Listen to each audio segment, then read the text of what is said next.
Let me go over two of the silliest questions that anybody in sales can ever ask a person when they come to your dealership or they come to your business, period.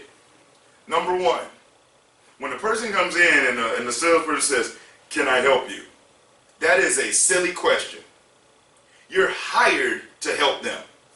So to ask this guest, "Is it okay if I do what I was hired to do?" is ridiculous and a waste of time. Plus, if you step somebody, "Can I help you?" and they say no, where do you go from there? You're done. It's a closed-ended question. Closed-ended question. You're finished. Okay? Another silly question, number two, is, "How you doing?" Now you might say, well, why is "how you doing" a silly question? In a selling situation where your attempt is to help someone make a buying decision, to ask them how they're doing can actually take you 3 steps back in the wrong direction. Here's why. You have zero idea what happened in their life that morning. They could have fought their wife, they could have fought their husband, they could have fought their partner, they could have had to spank their kids, they could have woke up late, they could have gotten in an accident, their car could have broke down that morning, or they could have needed a jump. So when you say "how you're doing" and you have no idea of what happened in their morning, and you force them to take a mental trip back through all the negative experiences, now they're taking 3 steps back. And in sales, you want the person to be as positive minded as possible throughout the process. Understand, successful selling, successful consultative selling is about planting seeds and watering the seeds throughout the process. And when it's time for them to make a decision, they bear their fruit and give this person the confidence to make that smart, save money, saving buying decision with you. So when you say, "How you doing?" and here, let me break it down even better. When you walk past a stranger on the street, you say, "How you doing?" What they typically say back is, "How you doing?" Right? Now, Ian, do me a solid. Stand up for me, and you and I are going to walk towards each other. And when we get close, I'd like for you to ask me how I'm doing. Okay? How you doing? I'm glad that you asked, man. You know, what I'm trying to do is I'd like to make my business get bigger, and I'd like to lose a few pounds, and I really would like for my marriage to continue to stay strong, and for my kids to grow up to be great adults. And I'd like to go to Rome. I'd like to take my wife and my kids to Rome, hopefully before the kids move out, but if not, my wife and I at least go. Now, if you were to ask somebody on the street, "How you doing?" Thanks, man. Sure. And they were to stop and respond to you like that, would you think they was crazy? Would you think they were crazy? Now, let me ask you all a question. Are they crazy, or is the person that asked the question and didn't expect the response crazy?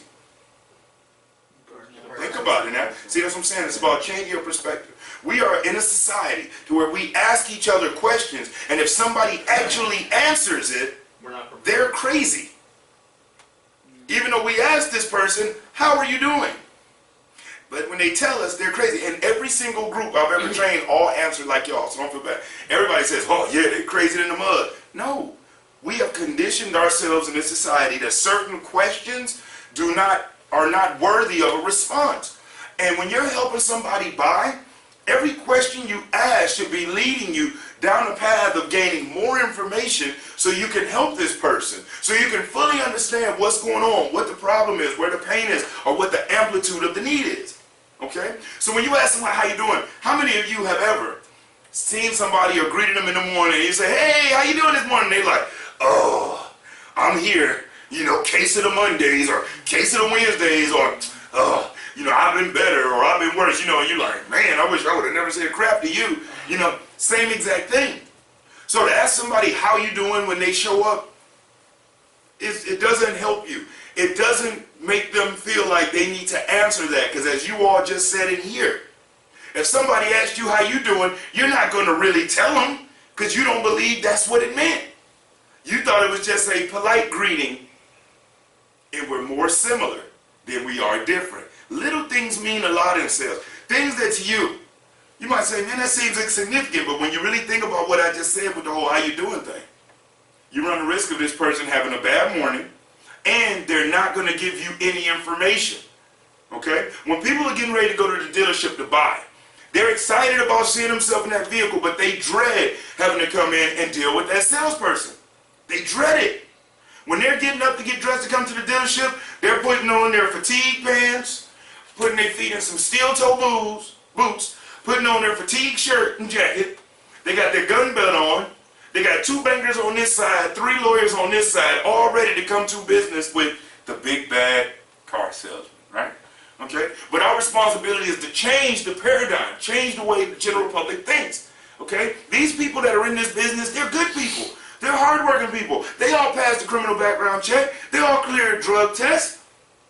But the negative perceptions by the general public are from things that happened so long ago. The business isn't even the same. But they wouldn't know it because they're on the outside looking in, as were you.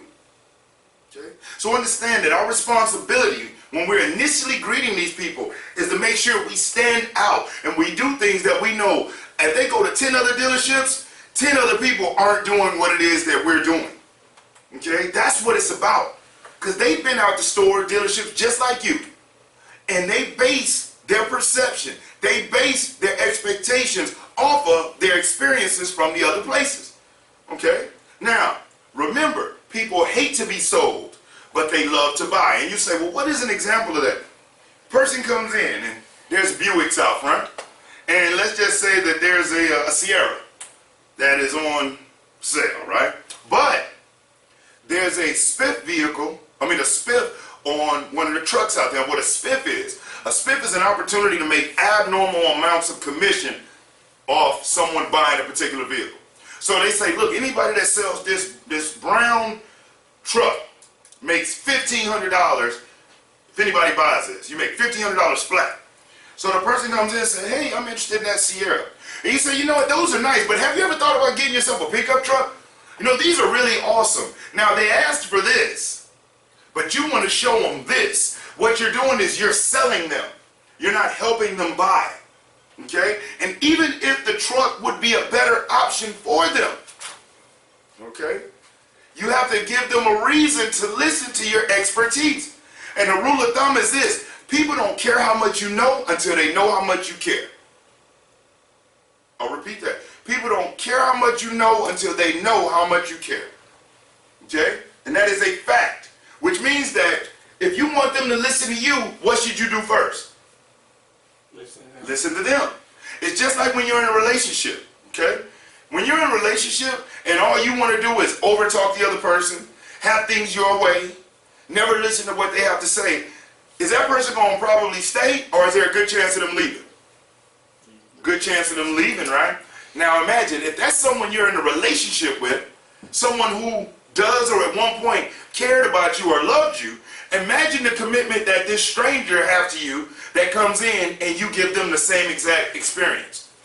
They're not going to stay long. Matter of fact, they're going to bolt out the door and go deal with somebody that has seemingly their best interest at heart. Okay? And you have to remember that. The same things that turn you off, 9 times out of 10 are the same thing that turn those other people off. People hate to be sold, but they love to buy.